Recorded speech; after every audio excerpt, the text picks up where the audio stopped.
The content you're about to enjoy comes from the archives of The Best You. We're devoted to the very best in personal development, with a magazine and resources dedicated to inspiring and changing people's lives.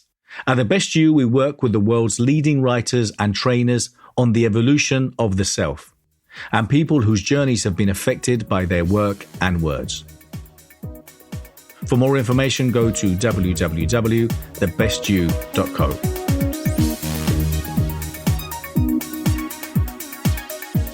Hey everyone, welcome. It's Bernardo Moya. I'm the founder of The Best You and author of The Question. And I'm excited and delighted to be here today with Jeff Hoffman. Jeff, thank you so much for being here. Sure. Thank you very much for having me and for connecting and communicating with so many people at a time when people need it. So Jeff Hoffman is a very successful entrepreneur. He's a CEO, motivational speaker, published author, film producer. He's done so many things. He's part of very many well-known companies, including Priceline, Ubid, Color Jar, and so many other things. Jeff has obviously received so many lifetime achievements for so many things, and obviously has been, top entrepreneur, championship entrepreneur award for JP Morgan, Citibank. He basically is everywhere on CNBC, ABC, CNN.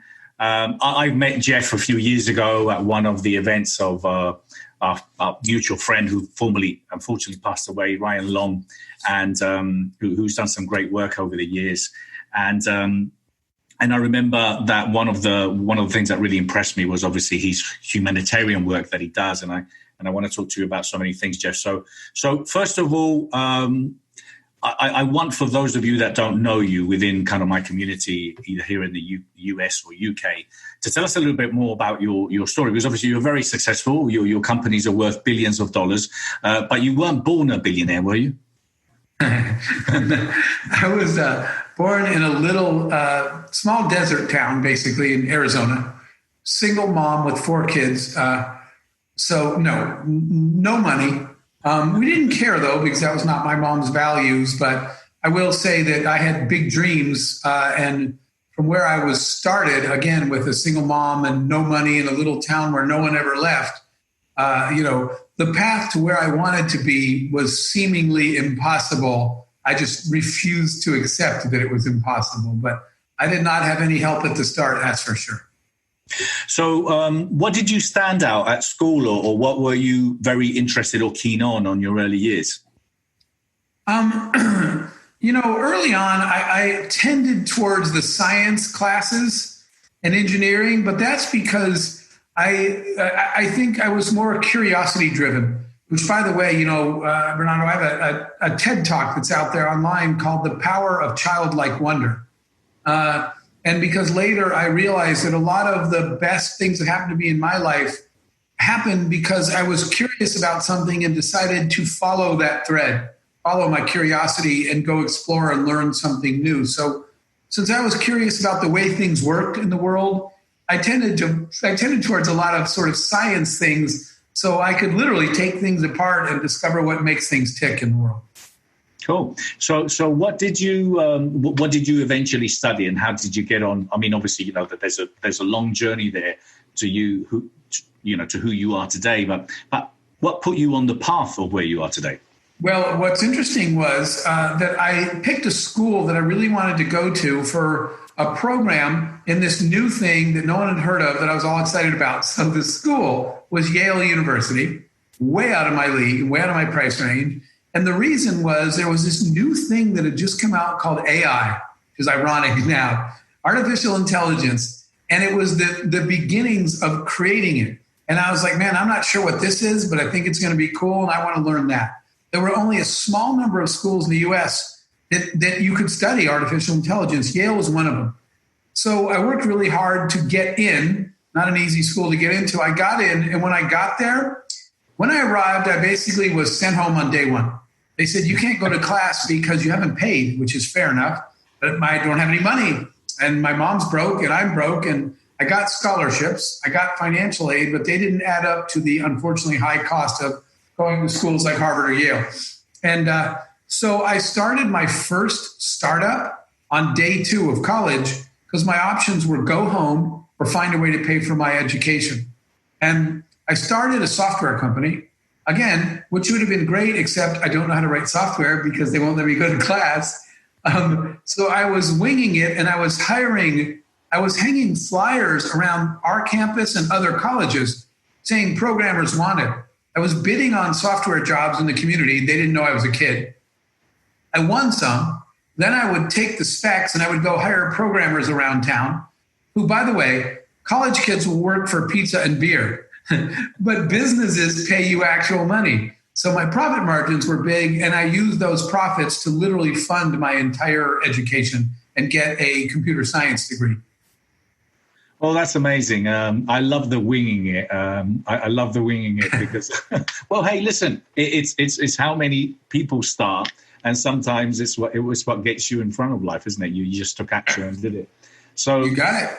And then from then on, obviously, so you started creating this software, which obviously, you now have all these different companies that you manage. So how long was the process and journey of you studying what you studied at Yale with AI and then becoming a successful entrepreneur?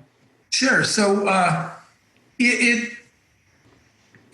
went and got a job, by the way, at a corporation, an engineering company, not because I wanted to, but because all of us on this call know that that's the society message. Your parents say, and those of you who are listening that are parents, you're telling your kids, go get a good degree at some good education so you can get a good job and get a good paycheck.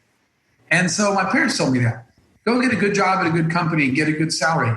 And I did, which was great, except I had everything but a good life because I actually hated my job and I hated my boss. And so a good paycheck at a good company is not a good life. And I quit. And I quit after only a few years at a big corporate. And it was not well received by my mom or anybody else. But I had a good job and a good paycheck and I quit, but I just hated it. And I couldn't do that. And software engineer by trade. And so my first company, and I'm going to say in a minute, I certainly had my horrendously bad ideas and failures along the way, but I did get lucky that my first company worked. And I never would call myself, Bernardo, I never call myself an entrepreneur. I just call myself a problem solver. I like to fix stuff. And especially inefficiency drives me nuts. So here I am, quickly unemployed, 20-something years old. Everyone's mad at me. I'm broke. And I'm in the airport to go on a trip. And back then you had to wait and check in at the ticket counter and they gave you your boarding pass. And the line was an hour long on a busy Friday afternoon and I missed my flight. And I stood there and said, this is insane that you have to stand in a line so someone could hand you a boarding pass. I'll get my own. And of course, there was no way to do that. So I went home and started my first company that week. And the first product I ever built was today when you check in at kiosks at airports around the world. That was our first product. We kind of invented those, got patents, and sold them in airports all over the world. So the first thing I did was fix a problem that was annoying, but a problem that had economic value to other people to fix. Other people were willing to pay for that problem to be solved. And fortunately, the company was successful in that people bought those kiosks. They're still in airports all over the world. And so that was my start into the startup world, was solving a real problem by designing a solution to it and going out and selling it. No idea what I was doing, but I figured it out along the way. It is said that we live in a world our questions create. And it's true. Those that have succeeded in life, those that stand out, those that have made a difference, those that are inventing, those that are exploring, pushing the boundaries of reality are based on those that have asked themselves empowering questions. In my new book, The Question, Find Your True Purpose, I help you find your true purpose, find your legacy. For more information, go to www.thequestion.co. If you're interested in working with me, contributing, speaking at any of our many events, partnering, or licensing The Best You, for more information, go to www.thebestyou.co. Amazing. And I think that's what happens with a lot of people. There was a great book that I read from Liz Gilbert, Big Magic. she does a talk on TED around that, which is this concept of ideas are just simply entities trying to find, a human being to literally become a reality in. And I loved that concept. I loved it.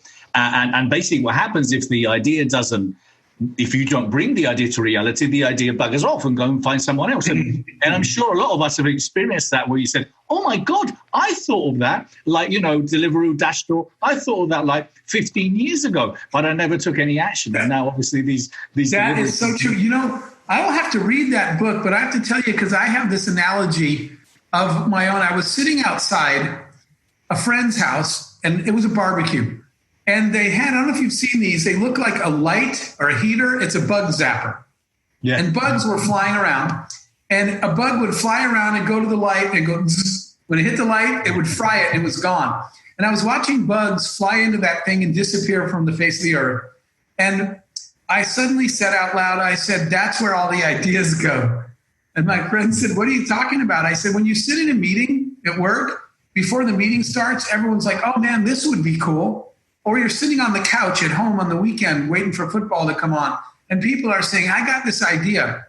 Everybody's got an idea. They're flying all over the place. And then when the football ends or the meeting ends, they all go into the bug zapper because everybody goes back to what they were doing and nobody ever follows through on their ideas. I think for me, the key to success was never being smarter than anybody in any way. I didn't have money. I didn't have contacts. I wasn't smarter.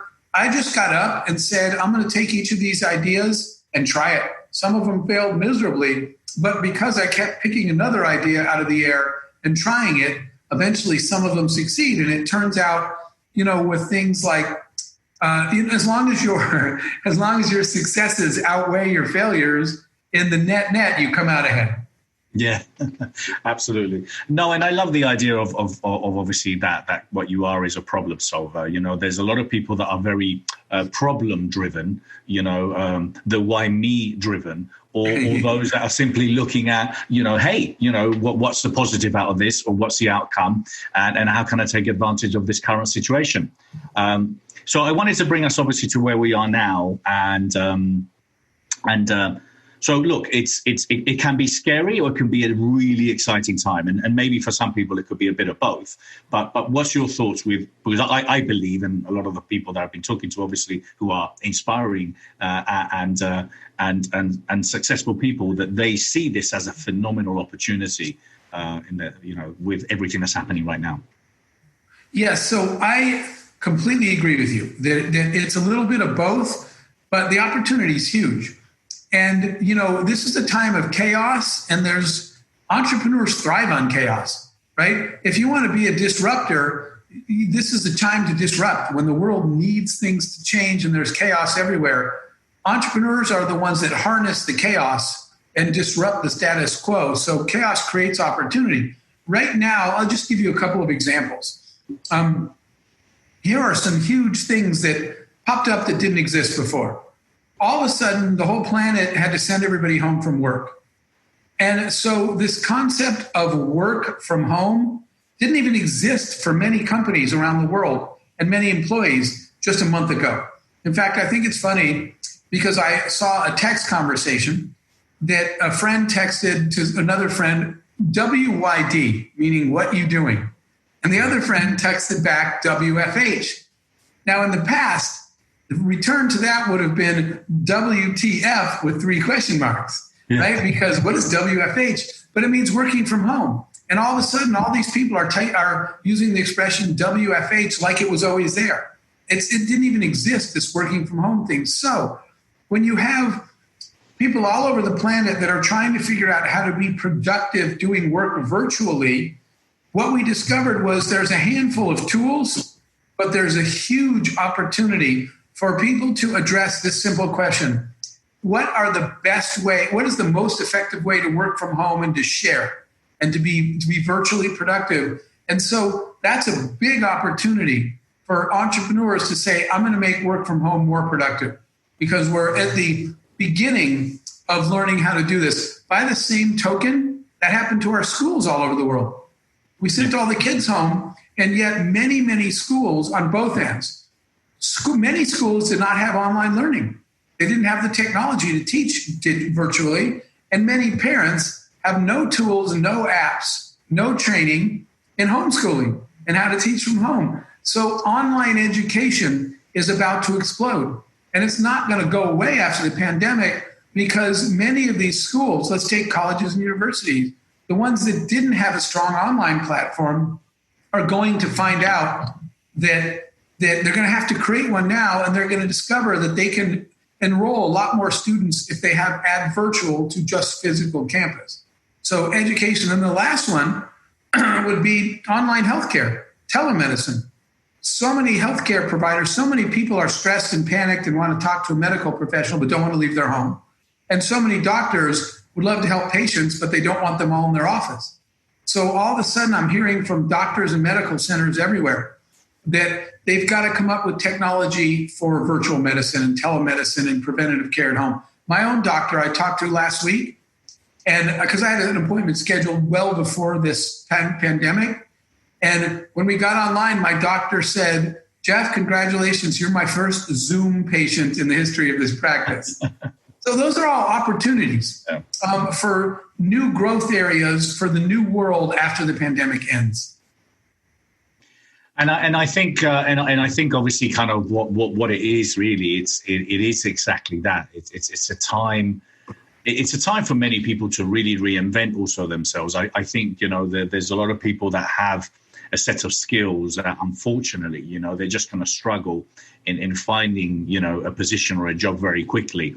And it is all down to education. I loved, I was looking at one of your interviews before and about the info sponging, and it's going to drive me into kind of my next question to you, which is about that. We have to learn. I mean, we permanently have to be enhancing, improving our skills, and also learning those things that we don't know, things that we're not comfortable about, because we have to be current, especially now, isn't it? And this is one of the best times ever. Some people are complaining, this one, I was amazed, that they're bored at home. And what I'm thinking is you've never had a better chance to upgrade yourself, to retool yourself. Right now, you have the time to take online courses. Many of them are free, and enhance your value as a human being, improve your skill set. I told one small company that, and he enrolled a bunch of his people in a free online certification course for applied AI.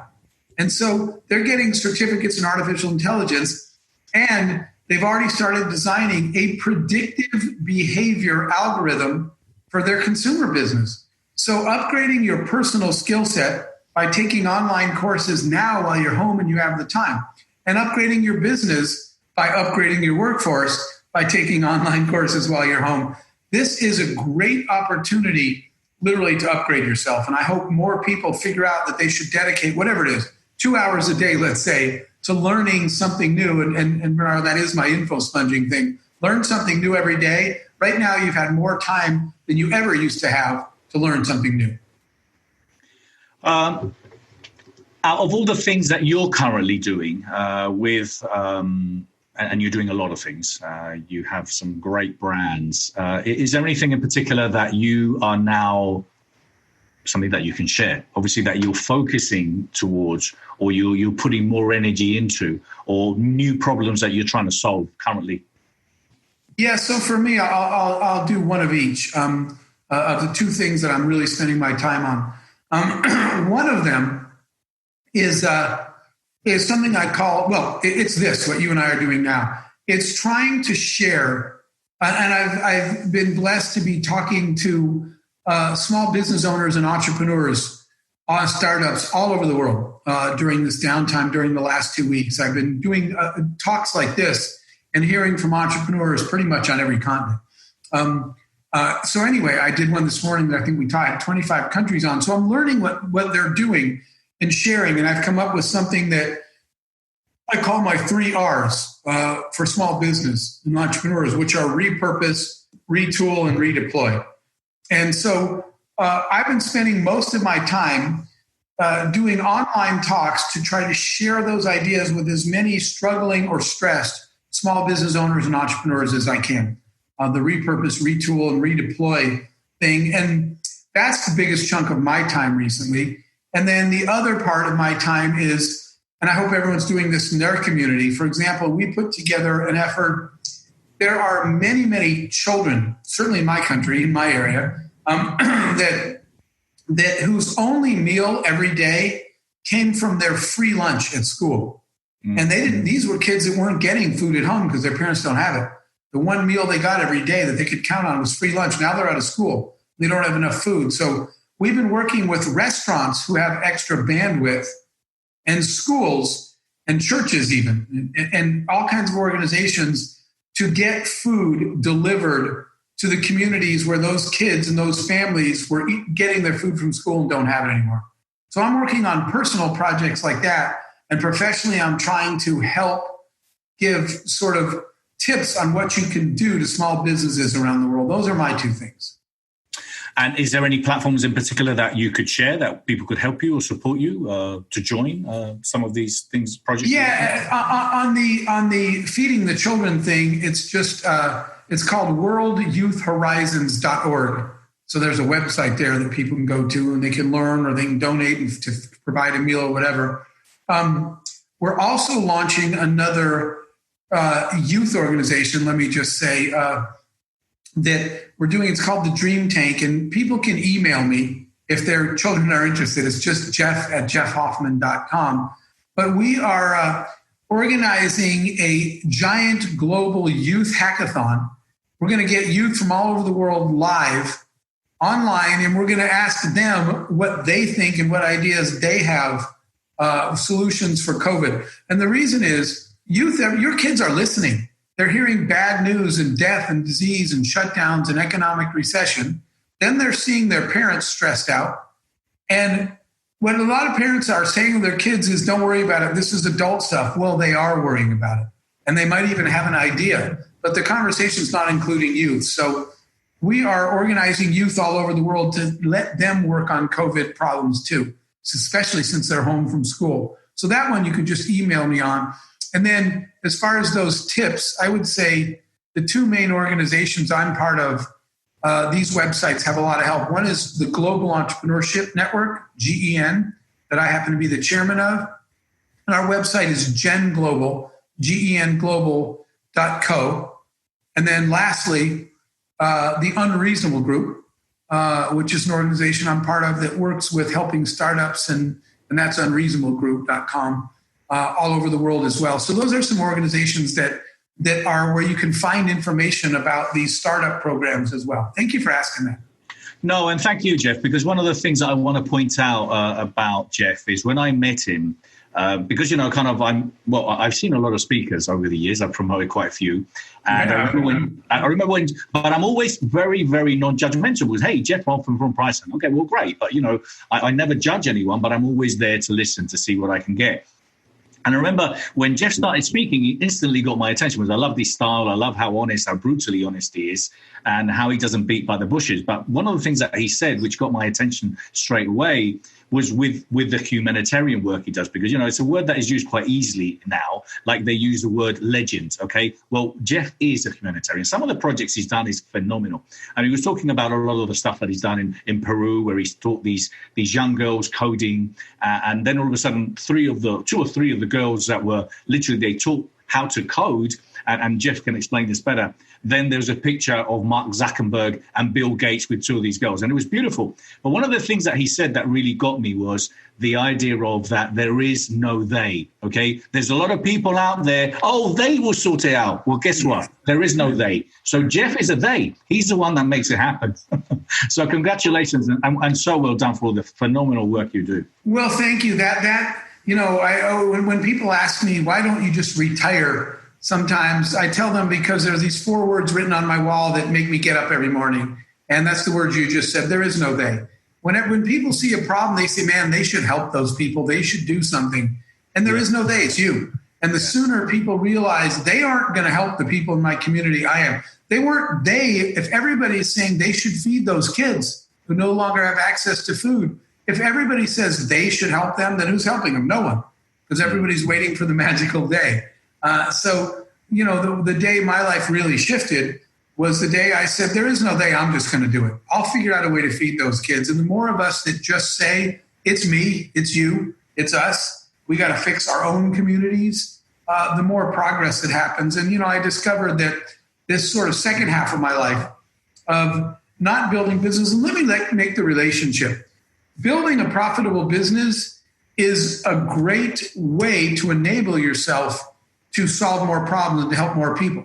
And so we're all sort of raised to believe that success is the destination. Everyone's trying to get rich or famous or whatever. And it turns out that it's not the destination at all. It's the starting point, right? When you get to success, you don't say, I'm done. I made it. I'm rich. I'm famous, whatever. What I realized is success isn't the destination. It's the platform that enables you to now start doing work that really matters. So when I worked hard enough to be successful in business, I realized that now enabled me to go spend the rest of my life doing stuff that actually counts, which is making other people's lives better. You made yours better by working hard in business. Now go make as many other lives better as you can. And you have to have that attitude that it's me. I got to feed those kids because no one else is going to. To find out about my latest projects, get a free coaching lesson or download my book, go to www.bernardo-moya.com. And as I said, please, some of the work that Jeff has done is great. I mean, I remember when he was saying, well, one of the projects was he has this massive, I don't know what to call it, a cruiser, where he's put all the biggest minds together and stuck them in this ship, and they've gone to different cities around the world to bring education to them. And that was just mind-blowing as well. That was our fundamental belief in the good of the human race. The bad makes the news. We get that.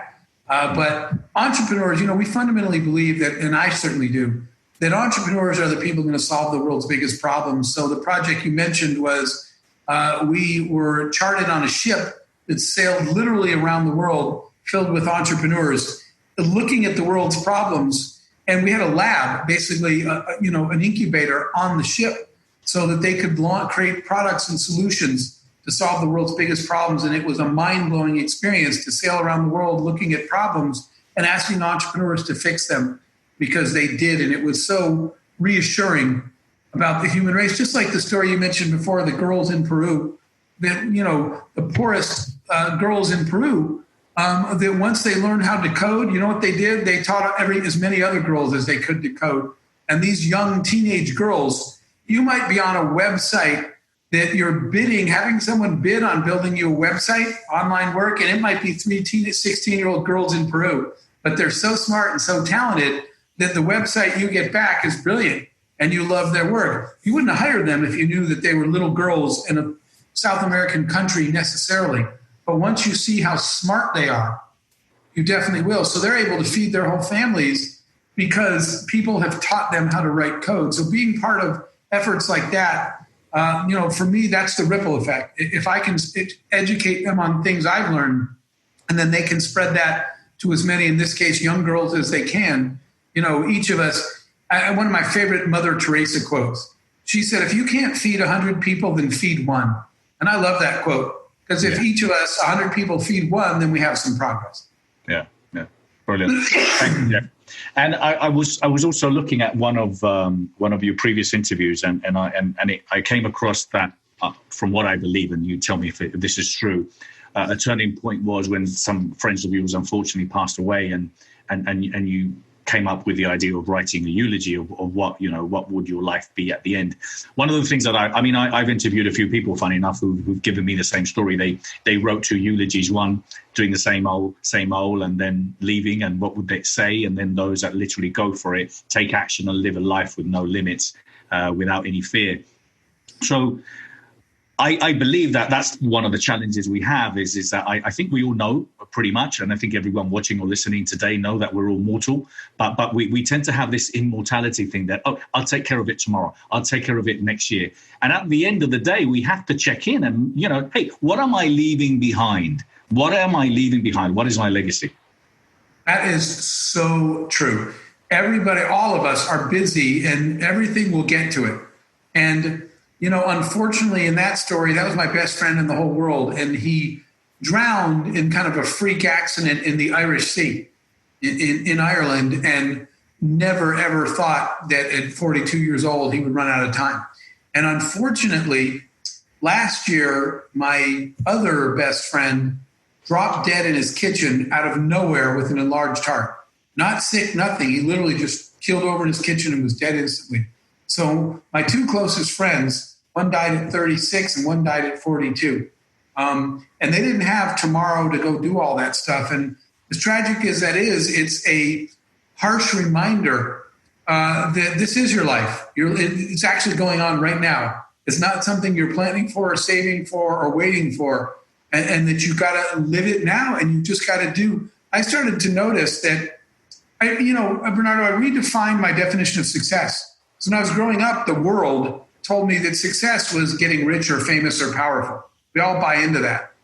And what I realized later was, here's my new definition of success. My definition of success is anybody that loves their life so much exactly how it is that they wouldn't trade it with anybody else.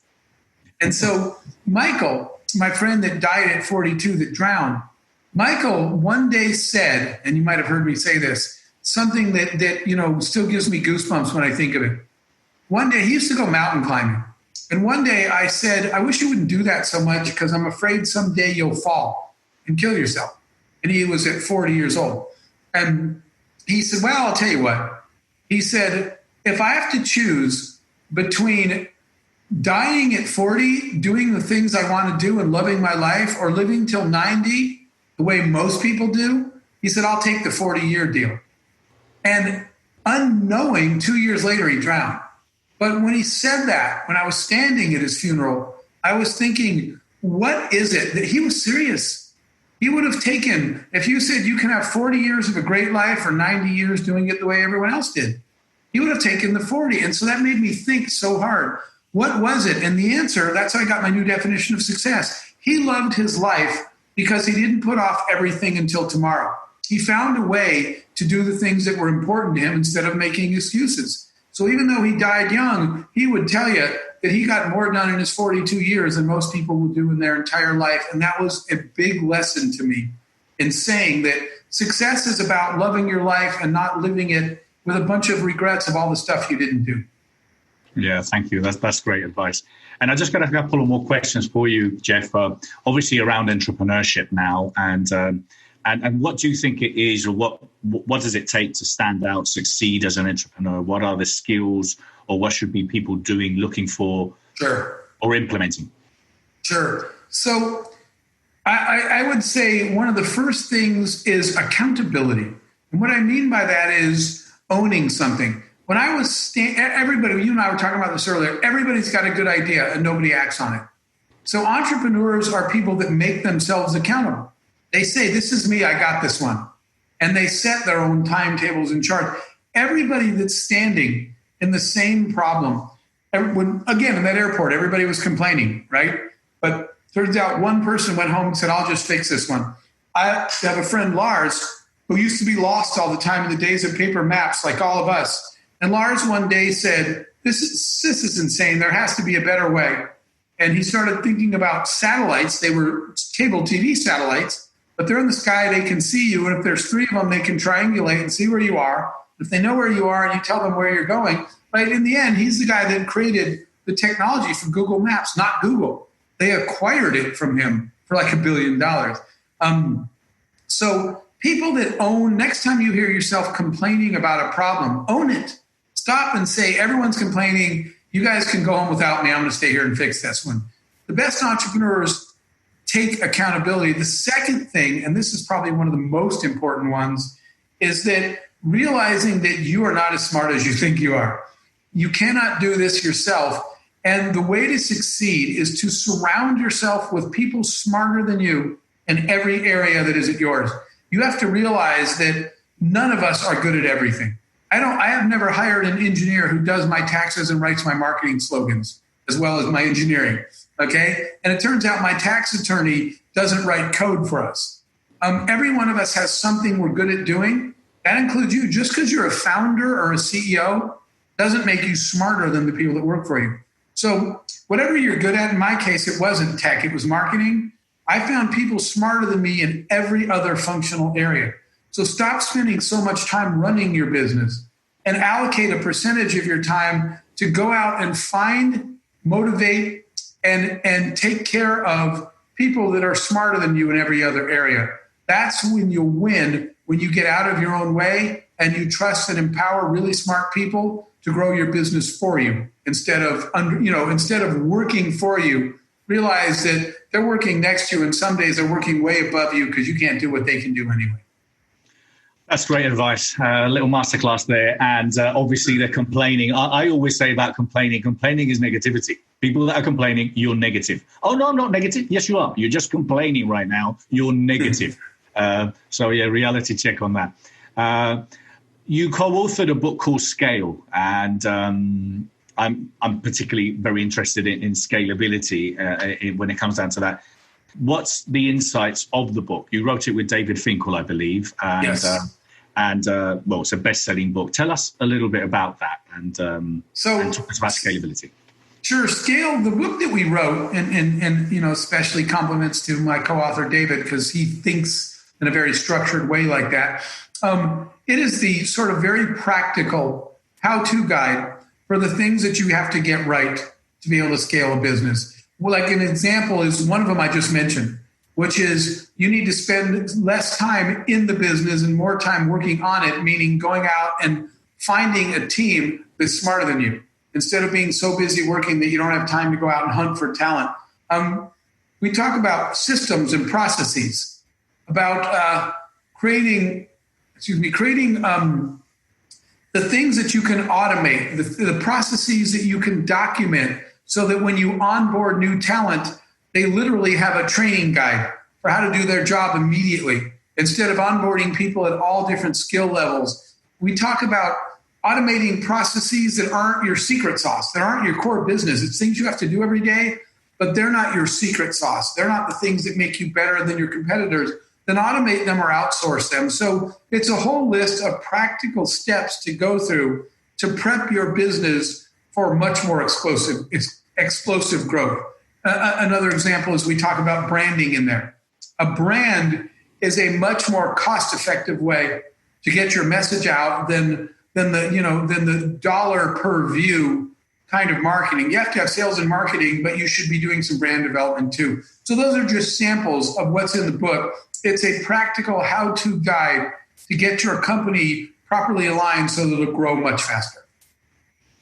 Exciting times, Jeff. I want to thank you so much for your time. I want to thank you for your generosity. You're always very generous with your time. I want to thank you for the great work that you do, not only from an entrepreneurial point of view, because you're an inspiration to so many entrepreneurs, but also with the great work that you do behind the scenes. You are truly kind of the real deal. So thank you so much. Thank you very much. And again, I'm here with you because I love the work that you do. And the way that you spread knowledge to so many people in so many different ways. So thank you, and please stay healthy and safe. Thank you so much. And thank you, everyone, for watching, everyone for listening. Thank you so much. Take care. Stay safe. All the best. All the best, Jeff. Thank you. All right. Thank you, my friend. Bye. Bye-bye.